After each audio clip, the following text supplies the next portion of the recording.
So this past week, it was really hot and dry, right? And Angela and I were talking. There was one day earlier in the week that had been really hot, and I said, well, hey, we might get some rain, right? Hey, we might get some rain. Come and see, there's rain over here. The chances were fairly decent that we might get some rain. There's rain popping up everywhere. I was like, hey, I told Angela, I'm holding out hope. I'm holding out hope we might get some rain. And she said, I'm not. Just laughing. And I said, well, yeah, you're right. The chances aren't really that good. We're not going to get any rain. You're probably right. I know how things go. You know. Now, granted, we didn't get any rain, but I started laughing at them. And I said, because that's exactly how we believe. We honestly really believe that way about everything in our lives. And so often, I feel like a lot of us will say that we believe one thing, say we're asking God or trusting God to take care of a situation for us, say that we're believing and hoping for a move of God in our lives, okay? And then we'll say we're praying for this, and we're hoping for this, and we're trusting God for this. And in the very next conversation, we're talking like it's probably not going to happen, so it don't matter. We don't really believe what we say we're having faith for. I didn't really believe we were going to get rain that day. Now, granted, we didn't, okay? But like, everybody else may have, we didn't. But like, that was just the poster child situation for how we really believe. We really believe that we can ask God for this. We really believe that we can say we're going to pray for this because that's what we're supposed to do, right? We're supposed to pray and ask God and believe God for everything. But then, when it doesn't happen, we'll say, well, it could happen for everybody else around me, but not for me. It doesn't happen that way for me because of this. It doesn't happen that way for me because of this. I've done too much. I'm not a good enough Christian. I don't give enough money. I don't do this. I don't do that. I messed up. I sinned this morning. I said a word I shouldn't have said. I had a hateful thought. I had road rage. Whatever the situation might be. We really, truly, when you get at the core of our beings, deep inside of our hearts, deep inside of our minds, I think it's how we all believe. And it's silly. Is it not? Because you say, I believe this, and then I believe that. You say one thing, and then what comes out of your heart is not faith. What comes out of your mouth is faith. What comes out of your heart is not faith. And eventually what's in your heart comes out your mouth. Right? Jesus said himself that out of the overflow of the heart, the mouth speaks. So, I'm going to say one thing, but then once my heart gets full of unbelief, it's coming out. That's how we believe. And I think there's one scripture that talks about, you know, if you say one thing, believe another, you're like a wave tossed about, you know, and going back and forth, that person shouldn't believe he'll receive anything from God because you don't really believe, right? And this is true, by the way, it's very true. That's who we are as people, but we shouldn't be that way. There's no reason for that. In Hebrews chapter 4, verse 14, it says, therefore, since we have a great high priest who has gone through the heavens, Jesus, the Son of God, let us hold firmly to the faith we profess. we profess to have faith. So let's do it, right? Let's hold faith. Let's hold firmly to that faith. Verse 15, for we do not have a high priest who is unable to sympathize with our weaknesses, but we have one who has been tempted in every way, just as we are, yet was without sin. So hey, we have somebody, we have a high priest who's there, right?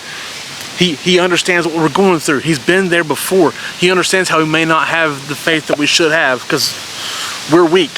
He's strong. He don't have the same weaknesses, but he knows we do. Because he was tempted but didn't sin. And finally, in verse 16, let us then approach the throne of grace with confidence, so that we may receive mercy and find grace to help us in our time of need. We don't approach the throne of grace with confidence. We approach that throne with desperation. We approach that throne with unbelief. We approach that throne with a self-deprecating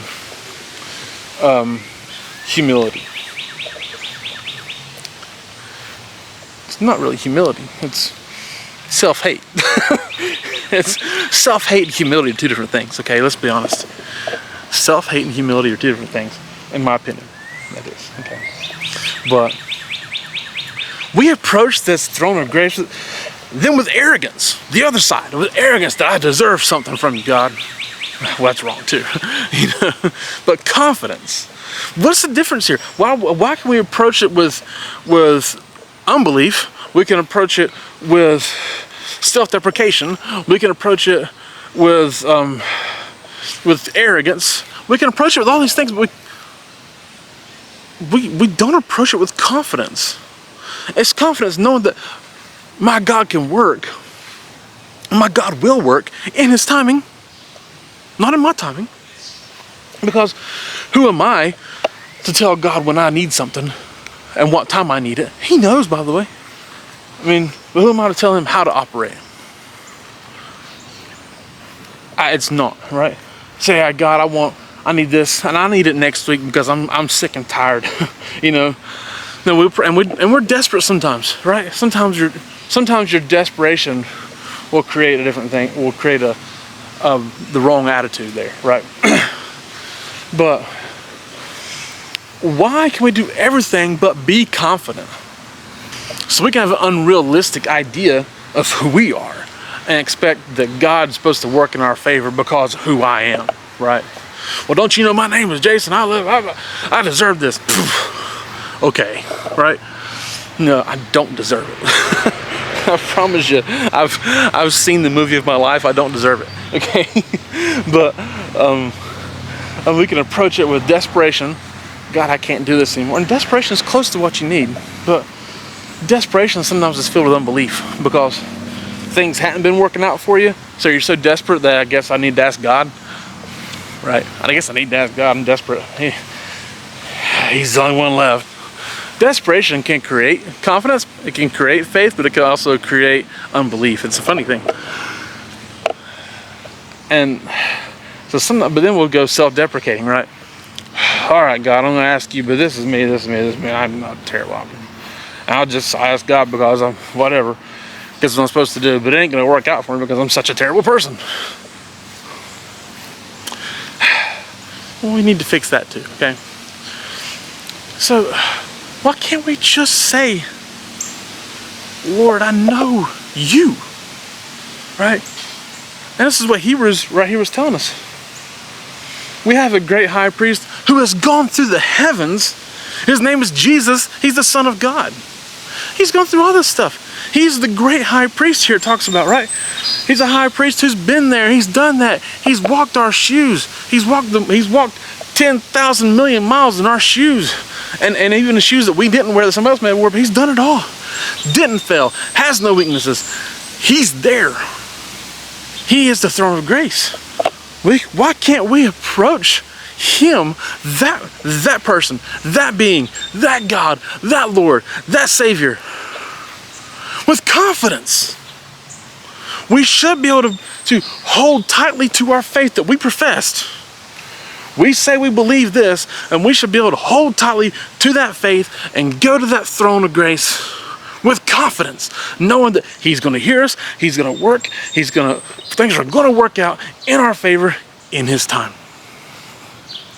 We got to remember in His time.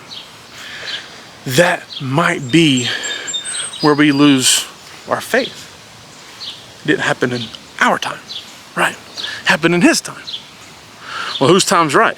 You tell me, right? Well, He's the one who's going through the heavens. He's perfect. He don't have the same weaknesses we have. He didn't sin, even when He was tempted to sin in the same ways that we have sinned.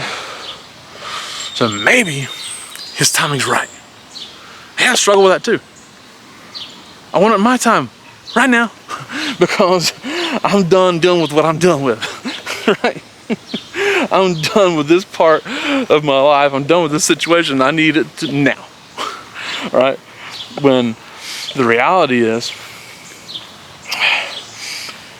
if I am done with the situation and I'm tired of it and I don't want to do this no more, and I need you to operate the way I want you to operate right now,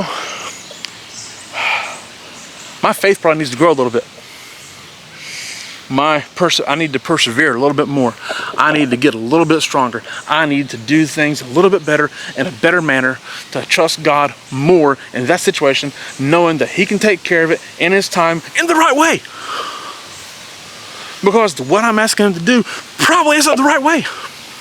What I'm expecting Him to do probably isn't the right way. And if He could, He'd grab me by the face and say, straighten up, act right. You know better, right? Straighten up. So why don't we do that this week? Let's be confident that God really does love you. He really does care about you. And you really should have confidence in the throne and going to the throne of grace. Not arrogance, not desperation. Well, maybe it's in desperation, but don't let your desperation create arrogance and create lack of faith. No self-deprecation, by the way. That doesn't work either. That's not humility, right? Let's do that. Let's be confident that God does love you. He's going to work things out for your good. So thank you guys so much for watching. I do appreciate it. My name is Jason. This is Art of Creation Homestead. We love y'all. God bless you and goodbye.